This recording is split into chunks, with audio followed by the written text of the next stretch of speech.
Hello and Jai Hind student, let's begin physical education. हाँ, first chapter of physical education हम करने जा रहे हैं। हाँ, फिजिकल एजुकेशन बहुत ही इजी सब्जेक्ट है और सही मायने में ये आपको फिजिकली फिट करने वाला सब्जेक्ट है, फील्ड वाला सब्जेक्ट है। बट क्योंकि सिर्फ फिजिकल करने से आपका मेंटल ज्ञान नहीं बढ़ेगा, तो इसीलिए शुरू करते हैं आपके मेंटल ज्ञान के साथ। चैप्टर है ह्यूमन ग्रोथ एंड डेवलपमेंट।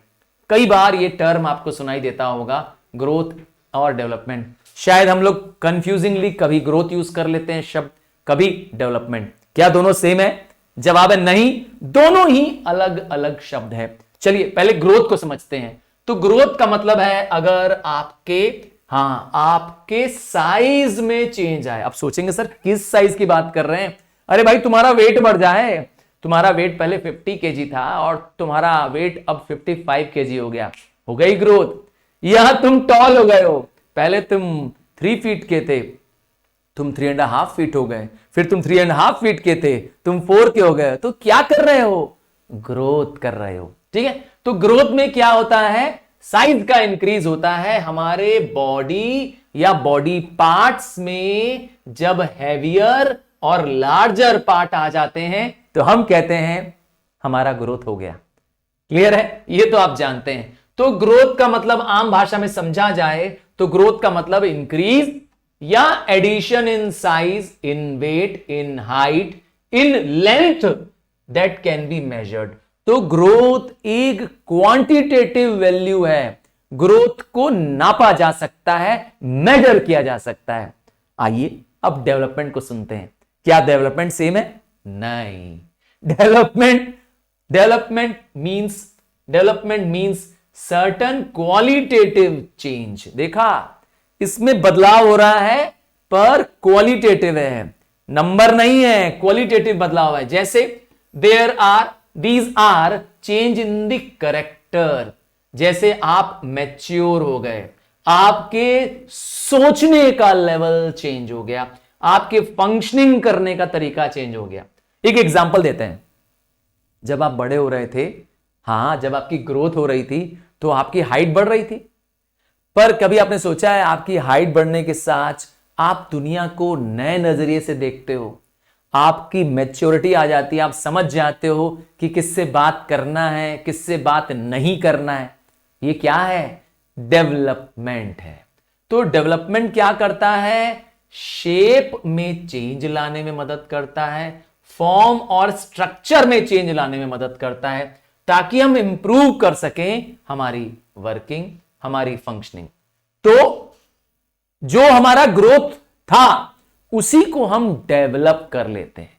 सोचिए किसी के हाथ बड़े हो गए हैं, क्योंकि भाई बॉडी की हाइट बड़ी हो रही है तो ऑब्वियस बात है हाथ की लंबाई बढ़ रही है, शरीर की लंबाई के प्रोपोर्शन में बढ़ती है हाथ की लंबाई। अब सोचिए इस बढ़े हुए हाथ का आप क्या यूज कर रहे हैं?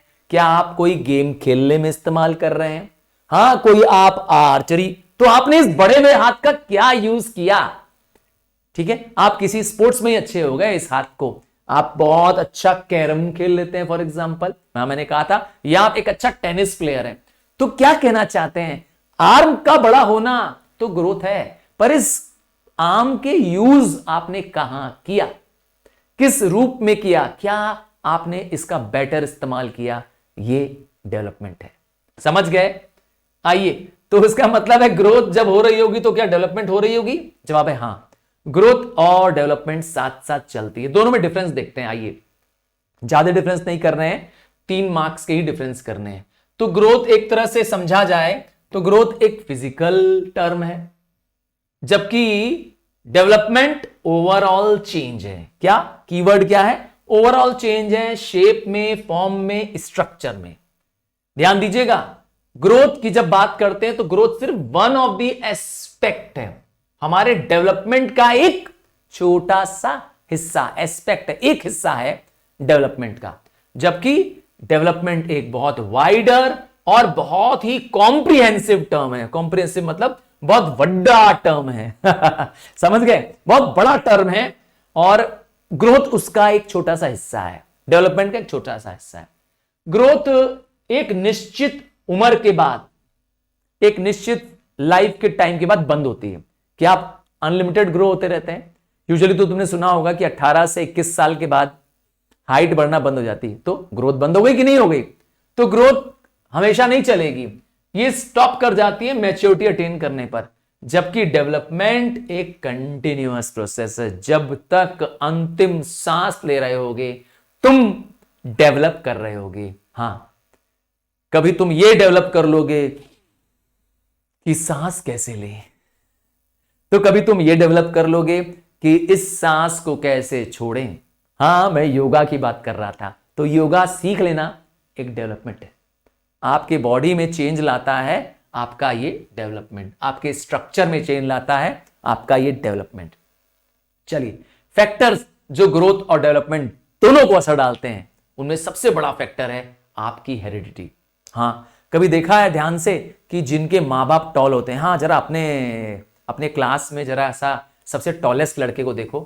हां, सबसे क्लास का टॉलेस्ट लड़का कौन है? चलो, अब कभी पीटीएम के दिन उनके मम्मी पापा को देखा है तुमने? जरूर टॉल ही होंगे, मैं गारंटी के साथ कह सकता हूं। सर आपको कैसे मालूम? ये है इसका जवाब। Heredity is the transfer of characteristics from parents to offsprings. तो बच्चों से ही, मां बाप से ही बच्चों को क्या आते हैं? उनके फीचर्स आते हैं, आपकी आंखों का रंग, आपके बाल, हां सबसे आपके नाक नक्श, ये सब कैसे मिले आपको? आपका कलर आपके स्किन का आपके पेरेंट्स से मिला। समझ गए ना? तो ये सब क्या है? हेरिडिटी है। तो इसका मतलब है हमारी ग्रोथ, हमारी बॉडी का शेप, साइज, स्ट्रक्चर हमारे पेरेंट्स पे डिपेंड करता है। कभी ध्यान दीजिएगा मेरी बात को, मैंने कहा था अपने क्लास में चेक करिएगा, आप अपने फ्रेंड्स को देखिएगा, उनके मदर फादर का जैसा आपके फ्रेंड का शेप, साइज, कलर होगा। चेक करके देख लीजिए। हाँ, उनके घर जाते होंगे तो जरूर चेक करिएगा, ये बात आपको समझ में आ जाएगी। दूसरा, हमारा एनवायरमेंट भी हमारे ऊपर असर डालता है। कभी नोट किया है कि अंग्रेज इतने गोरे क्यों होते हैं? कभी सोचा था क्या तुम लोग ने? अंग्रेज गोरे होते हैं ना, ब्रिटिशर्स गोरे होते हैं, क्यों सर? यूरोपियंस इतने गोरे क्यों हैं? अरे भाई, उनका एनवायरमेंट, वो एक ठंडे माहौल में रहते हैं, वहां सूरज की रोशनी कम पड़ती है, साल के एक बड़े समय तक वहां पे क्या होती है? ठंड पड़ती रहती है। समझ गए? तो सन की लाइट कम पड़ रही है, धूप कम पड़ रही है, तो इसीलिए स्किन डार्क कम है उनकी, गोरे हैं। समझ गए? तो हमारा एनवायरमेंट, हमारे climate, weather, temperature, even pollution भी हमारी ग्रोथ पर असर डालता है। हां, सच बता रहा हूं, अगर आपके आसपास साफ सुथरा माहौल हो, हाइजीनिक एनवायरमेंट हो, आपकी डेवलपमेंट अच्छी होगी। गांव के बच्चे जो होते हैं, जो गांव में रहते हैं, जो मट्टियों में खेलते हैं, हाँ वो कुश्ती वुश्ती करते हैं, गांव में खेलते हैं, बैट बॉल भी गांव में होता है, मस्त तगड़े रहते हैं, जल्दी बीमार नहीं होते हैं, गांव का शुद्ध खाना खाते हैं, गांव की शुद्ध हवा में रहते हैं, हाँ, और तगड़ा एक्सरसाइज करते हैं, दौड़ते भागते हैं, खेतों में काम करते हैं, जल्दी बीमार नहीं होते हैं। रीजन यही है, आप चेक कर सकते हैं। और शहर के बच्चे जो पैदा ही शहर में हुए हैं, शहर में ही रह रहे हैं, हाँ जैसे दिल्ली वाले शहर में या और मेट्रोपॉलिटन में, आपको मालूम है वहां बहुत पॉल्यूशन है, वहां बहुत पॉल्यूशन है। बच्चा एक छोटे से कमरे में, एक छोटे से घर में, फ्लैट में रह रहा होता है और बहुत ज्यादा फिजिकल वर्क करने का उसको मौका नहीं मिल पाता है, और उसकी बॉडी की ग्रोथ भी उस हिसाब से कम होती है, जल्दी जल्दी वो बच्चे बीमार हो जाते हैं। देखा? तो आपका एनवायरमेंट आपको आपकी बॉडी की ग्रोथ और आपके डेवलपमेंट में मदद करता है। जेंडर, लड़का लड़की, सर वो कैसे? आपको मालूम है जो मेल्स होते हैं वो ज्यादा स्ट्रॉन्गर होते हैं, ज्यादा उनके पास मसल्स होती है। कभी नोट किया है? हाँ, आपने मेल बॉडी बिल्डर को और फीमेल बॉडी बिल्डर को जरूर देखा होगा। फीमेल बॉडी बिल्डर्स को, मेल वैसे ज्यादा पॉपुलर हैं, फीमेल कम है, पर फीमेल की बॉडीज अर्थात बिल्टअप मसल्स का इतना ज्यादा नहीं होता है। एक तो ये पहचान हो गई। दूसरा, मेल्स ज्यादा हार्ड होते हैं, ज्यादा prone to redness and dark skin होते हैं। मेल की स्किन टाइप ज्यादा हार्ड स्किन है। हाँ, हम लोग की स्किन, लड़कों की स्किन थोड़ी चमड़ी थोड़ी सी स्ट्रांग होती है। गर्ल्स की कैसे होती है? गर्ल्स की स्किन सॉफ्ट सेंसिटिव होती है। देखा? तो जेंडर भी हमारा ग्रोथ एंड डेवलपमेंट में बहुत इंपॉर्टेंट असर डालता है। और सबसे इंपॉर्टेंट फैक्टर में से एक ये भी फैक्टर है हमारा खान पीन। आप क्या खाते हैं, आपके न्यूट्रिशन में आप क्या ले रहे हैं। अगर आपकी कैलोरीज जो आप ले रहे हैं वो आपकी हेल्थ के लिए जरूरी है। हाँ, अगर आपने ध्यान दिया होगा, जब आप छोटे थे मम्मी पापा रोज जिद करते थे, दूध पी दूध पी मत मत मत। क्यों दूध पिलाने की जिद कर रहे थे, कभी सोचा था आपने? क्योंकि दूध एक होलसम फूड है बच्चों के लिए। हाँ, होलसम फूड है, उसके अंदर सारी चीजें मौजूद है, हर तरह का प्रोटीन, हर तरह का कार्बोहाइड्रेट, सब कुछ उसमें अंदर मौजूद था। इसीलिए पेरेंट्स पिला रहे हैं तुम्हें, तुम्हारे बोन्स को हेल्दी करने के लिए, क्योंकि तुम्हारी ग्रोइंग एज है। देखा, तो ये न्यूट्रिशन का असर है हमारी लाइफ। आइए ग्रोथ एंड डेवलपमेंट की बात करें। अलग अलग स्टेजेस में हमारे बॉडी के ग्रोथ एंड डेवलपमेंट अलग अलग स्टेजेस में होते हैं। 5 स्टेज में डिवाइड किया गया। इन्फेंसी मतलब 5 साल से बर्थ से लेकर के, पैदा होने से लेकर 5 साल तक। चाइल्डहुड स्टेज 5 से 12 साल। एडोलेसेंस 12 साल से 19 साल। और एडल्टहुड 19 से 65 साल। और उसके ऊपर यस, ओल्ड एज। आइए इन्फेंसी की बात करें, मतलब जब बच्चा पैदा होता है तब से लेकर के बच्चा 5 साल का होता है। इसके अंदर एक पहला पार्ट आता है प्री कंसेप्शन, मतलब पैदा अभी नहीं हुआ है। एक ऐसा स्टेज है जब वो बच्चा जो है मां के गर्भ में है, जाइगोट के रूप में है। यही जाइगोट किससे बना है? ये एग और स्पर्म से बना है। एग मां से मिलता है, स्पर्म फादर से मिलता है। ये दोनों मिलते हैं, बनते हैं जाइगोट। जाइगोट चेंज हो जाता है, बन जाता है एम्ब्रियो। और एम्ब्रियो फाइनली एक डेवलप्ड फीटस बन जाता है, अर्थात एक बच्चा जिसके हाथ पर दिखाई देते हैं। ये फीटस मां से निकलता है, मां के गर्भ से वुम से निकलता है। मालूम है ना, ये सारी ग्रोथ कहां हो रही है? मां के वुम में, WOMB, वुम में। ये सारा कहलाता है क्या? Prenatal stage. कौन सा स्टेज है? Prenatal stage. जब बच्चे का कंसेप्शन हो गया है और बच्चा जब तक बर्थ ले रहा है, ये सब कुछ स्लो होता है और मां के शरीर के अंदर होता है। मां 9 मंथ तक 280 डेज, अगर नंबर ऑफ डेज याद करना चाहते हैं तो 280 डेज अप्रोक्सीमेटली अपने पेट में इस बच्चे को रखती है, जब तक ये डेवलप्ड हो जाता है बाहर निकलने के लिए। समझ गए? मां से ही उसे फीडिंग मिल रही होती है, खाना मिल रहा है, अंदर ही अंदर अम्बिलिकल कॉर्ड उसे दे रहा होता है। मां से ऑक्सीजन, मां से एनर्जी और वेस्ट भी मां के द्वारा ही बाहर निकाल दिया, उसी कॉर्ड से निकलता है। चलिए आगे आता है बेबीहुड। इसका मतलब है बच्चे का पैदा हो जाना और 5 साल तक, इस स्टेज को कहते हैं बेबीहुड। इस समय बच्चा मां की ऑब्वियस बात है गर्भ के बाहर है। इस समय बच्चा जल्दी जल्दी वेट और हाइट गेन करता है। इस समय बच्चा बैलेंसिंग सीख लेता है, अपने पांव में खड़ा होना सीख लेता है, इसकी मसल्स डेवलप हो जाती हैं। इसीलिए मम्मी लोग खूब मालिश करती है बच्चे का। कभी ध्यान दिया छोटे बच्चे को कभी मम्मी लोग क्यों ना रगड़ रगड़ के मालिश करते हैं, तेल लगा लगा करके?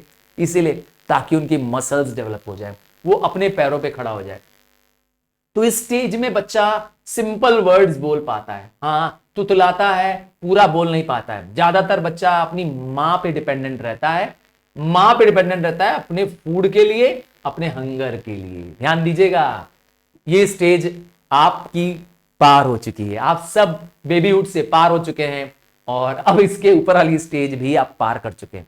हाँ, इस स्टेज का नाम है चाइल्डहुड। चाइल्डहुड को 2 पार्ट में बांटा गया है। अर्ली चाइल्डहुड, हाँ अर्ली चाइल्डहुड 5 से 7 साल का बच्चा। इस समय बच्चा जो ग्रो कर रहा है वो धीरे धीरे ग्रो कर रहा है। अब धीरे धीरे उसकी बॉडी में न्यूरोमस्कुलर अर्थात नए नर्व्स, नए मसल का डेवलपमेंट हो रहा है, पर ये सब स्लो हो रहा है। जिसका मतलब है हाथ पैर का कोऑर्डिनेशन करना, हाथ पैर को साथ में चलाना, इंटेलेक्चुअल डेवलपमेंट होना, ये सब स्लो है, क्योंकि इस स्टेज का नाम है अर्ली चाइल्डहुड, जब बच्चा 5 साल से 7 साल के बीच में है। इस समय बच्चा क्रैमिंग करता है, मतलब किसी चीज को बार बार याद करना होता है, रिपीटिशन करता है, प्रैक्टिस करता है। इस समय बच्चा सिर्फ और सिर्फ, ध्यान दीजिएगा, सोशल रिलेशनशिप अपने क्लोज वन से ही रखता है। ये बहुत इंपॉर्टेंट पॉइंट है। इस समय बच्चा अनजान लोगों से ज्यादा मिलना जुलना नहीं पसंद करता है, अपने मां बाप या अपने क्लोज्ड अंकल आंटी, यस बचपन की बात सोचिए। इसलिए इस समय ज्यादा अच्छा होगा कि बच्चे को एक हाइजेनिक एनवायरनमेंट दिया जाए। इसके बाद आता है मिडिल चाइल्डहुड। मिडिल चाइल्डहुड में बच्चे की एज 7 से 10 साल के बीच में होती है। इस समय जल्दी जल्दी वो इंप्रूवमेंट कर रहा होता है।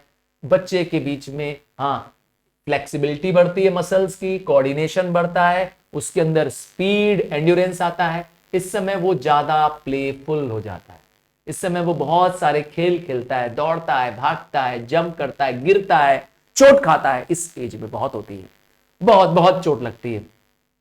इस एज में बच्चा बहुत सारे सोशल क्वालिटीज सीखता है। हाँ, इस समय बच्चे के पास बहुत सारे सोशल क्वालिटीज आ जाती हैं। तीसरा स्टेज इसका क्या है चाइल्डहुड का, इसके अंदर थर्ड और आखिरी स्टेज है चाइल्डहुड के अंदर, लेटर चाइल्डहुड। इस समय चाइल्ड की स्टेज फिर स्लो ग्रोथ पे पहुंच जाता है। इस समय ग्रोथ तो स्लो होती है, पर अब चाइल्ड ज्यादा डेवलप करता है, मसल्स पावरफुल होने लगती है। मसल तो डेवलप हो चुकी थी, अब मसल स्ट्रॉन्गर होने लगती हैं। इस समय दिमाग तेज चलने लगता है, वो अपने सोशल और फैमिली के फ्रेंड्स के बाहर निकल आता है। अब उससे फैमिली मेंबर और फ्रेंड्स दोनों चाहिए। अब बड़ा हो रहा है बच्चा और आ रहा है तुम्हारे बराबर, तुम आ गए हो इस स्टेज में। नाम है एडोलेसेंस, सबसे लाइफ का इंपॉर्टेंट एज, एडोलेसेंट एज। हाँ, एडोलेसेंट इसलिए सबसे इंपॉर्टेंट एज है क्योंकि ये सबसे डेलिकेट एज होता है। माना जाता है कि इस पीरियड में बच्चा टीनेज में होता है और बच्चा इंडिपेंडेंट रहना चाहता है। इस एज में बच्चा अपने आप को एडल्ट के जैसे ट्रीट कराना चाहता है। अभी एडल्ट है नहीं, याद रखिएगा इस एज में बच्चा, क्योंकि अभी 19 साल का नहीं हुआ है, 19 साल का होने वाला है। इस समय उसके अंदर बहुत सोशल और साइकोलॉजिकल चेंज आ रहे होते हैं। इस समय वो अपने दोस्तों को ज्यादा समय देता है, अपने फैमिली को नेग्लेक्ट करने लगता है। इस समय उसकी डाइट तगड़ी होनी चाहिए क्योंकि बहुत ग्रोथ कर रहा होता है, उसके मसल बिल्टअप हो रहे होते हैं, वो हैवी फिजिकल वर्कआउट कर सकता है, ज्यादा क्रिएटिव हो सकता है, ज्यादा लॉजिकल हो सकता है। इस एज में बहुत संभालना पड़ता है बच्चों को। हाँ, उनके इमोशंस को बहुत कंट्रोल करना पड़ता है, समझ गए। ये एज इसीलिए बहुत रिस्की एज है। बच्चा बनेगा बिगड़ेगा सब कुछ इस एज पे तय होता है। इसीलिए माँ बाप इस एज के बच्चों को, यस तुम जैसे बच्चों को बहुत संभालते हैं। और मुझे बहुत गर्व है कि मेरे सुपरस्टार्स सचमुच अच्छे अपब्रिंगिंग के साथ आगे बढ़ रहे हैं जी। नेक्स्ट आता है एडल्टहुड। हाँ, अभी आप लोग नहीं आए हैं, पर आपके पेरेंट्स और मैं इस एज में हैं। मैं हूं इस एज में, एडल्टहुड में। हालांकि ये एज बहुत बड़ी है, 19 से अबव। तो इसके अंदर आता है यंग स्टेज। यंग स्टेज में कौन सा आता है एडल्टहुड में? इसमें व्यक्ति थोड़ा एडल्ट हो जाता है। अब एडल्ट हो जाता है तो इसलिए वो ज्यादा सोशल, एथिकल, इमोशनल और कॉग्निटिव आ जाता है। मतलब उनके अंदर कैपेबिलिटीज बढ़ जाती है, समझने, सुनने की, लोगों को पहचानने की, टेक्टफुली लोगों को डील करने की, इस एज में आ जाती है। पर इससे बड़ा एज कौन है? शायद तुम्हारे मदर फादर भी, मैं पूरे यकीन के साथ कह सकता हूं, इस एज को पार कर गए होंगे। क्या कहते हो? मैं भी इसमें आ रहा हूं, मेरी एज भी इसी एज में आती है, एडल्टहुड में। हाँ, एडल्टहुड के अंदर एडल्ट स्टेज। ये कैसा स्टेज होता है? इस समय बायोलॉजिकल और psychological domain of life attain हो चुकी होती है। इसका मतलब इसके बाद ज्यादा ग्रोथ नहीं होती है लाइफ में। इस समय लोग पॉजिटिव, नेगेटिव, ये सब चीजें क्या करते हैं, सीख जाते हैं।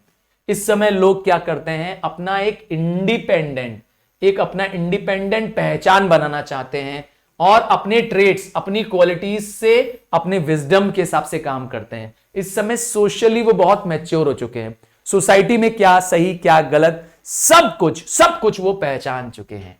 आइए इस एडोलेसेंट एज के बारे में जरा सा थोड़ा सा जान लें। एडोलेसेंट मैंने कहा बहुत ही 12 से 19 साल, टीनेज बहुत गंभीर एज है। मैंने कहा बहुत फिजिकल चेंज होना है, बच्चा बहुत तेजी से ग्रो कर रहा है, मसल स्ट्रांग हो रही है, चेहरे पे पिंपल्स आ रहे हैं, एक्ने आ रहा है, ब्लैक हेड्स आ रहे हैं, है ना, आवाज मोटी और गंभीर हो रही है। ये है इसका फिजिकल चेंज। साइकोलॉजिकल चेंज मैंने बताया, वो जल्दी जल्दी दोस्त बनाता है, गलतियां करता है, इमोशनल बहुत रहता है इस समय, जल्दी गुस्सा आ जाता है, जल्दी लड़ाई कर लेता है किसी से इस एज में। और क्या करता है, देखिए प्रॉब्लम्स क्या है इस एज की। एडोलेसेंस की सबसे बड़ी प्रॉब्लम है इस समय बच्चा बहुत एग्रेसिव, बहुत वायलेंट बिहेव करता है। अक्सर वो जल्दी चिढ़ जाता है, किसी भी चीज से लड़ाई कर लेता है, गुस्सा बहुत जल्दी उसके नाक पे चढ़ा रहता है। ये इस एज की पहचान है एडोलेसेंट की। और एक समस्या और है इस एज की, वो है ओवर कॉन्फिडेंट होना। अक्सर अपनी गलतियों को छुपाना चाहते हैं बच्चे। क्या करते हैं, टीनेजर होते हैं, कुछ हीरो बनने के चक्कर में गलतियां करते हैं और गलतियों को छुपा देते हैं, गाड़ी गिरा देते हैं, चोट लग जाती है। हाँ, मम्मी पापा को बताते नहीं है, सोचते उनको पता नहीं चलेगा, पर वो भूल गए हैं मम्मी पापा भी उसी एज से गुजर करके ही बड़े एडल्टहुड में आए हैं, याद है। तो ये एज है over confident and hide mistake. सबके साथ, ऐसा नहीं है गर्ल्स के साथ नहीं होता होगा, गर्ल्स भी वही गलतियां करती हैं जो हमारे बॉयज कर रहे हैं, बट ये है कि उनकी गलतियों का ट्राई अलग होगा, ठीक है, या पी होना चाहिए, एफ होना चाहिए। फ्रेंड्स को ज्यादा इंपॉर्टेंट देते हैं इस एडल्टहुड में।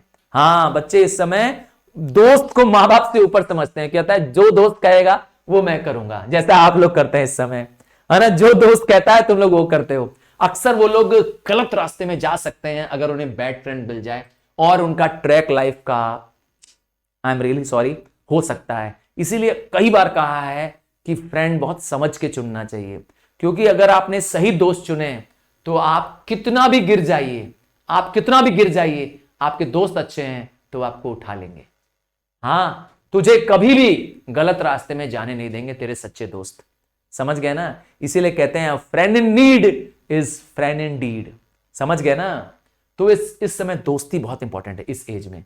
And last, wastage of time. अक्सर इस समय बच्चे अपना समय बहुत बर्बाद करते हैं, फालतू खड़े हो जाएंगे, गपी आते रहेंगे, घंटों घंटों बात करना, टीवी देखना, म्यूजिक सुनना, या कुछ नहीं तो मोबाइल में बस रील चलाए जा रहे हैं, बैठे हुए हैं आइडली। ये इस एज की एक बहुत बड़ी प्रॉब्लम या मिस्टेक है। सो चैप्टर ग्रोथ एंड डेवलपमेंट कैसा लगा कमेंट बॉक्स में जरूर बताइएगा, और अपने पास मत रखिएगा, अपने सारे फ्रेंड्स एंड क्लासमेट्स को भेज दीजिएगा जिन्होंने फिजिकल एजुकेशन लिया है। चलिए बाय।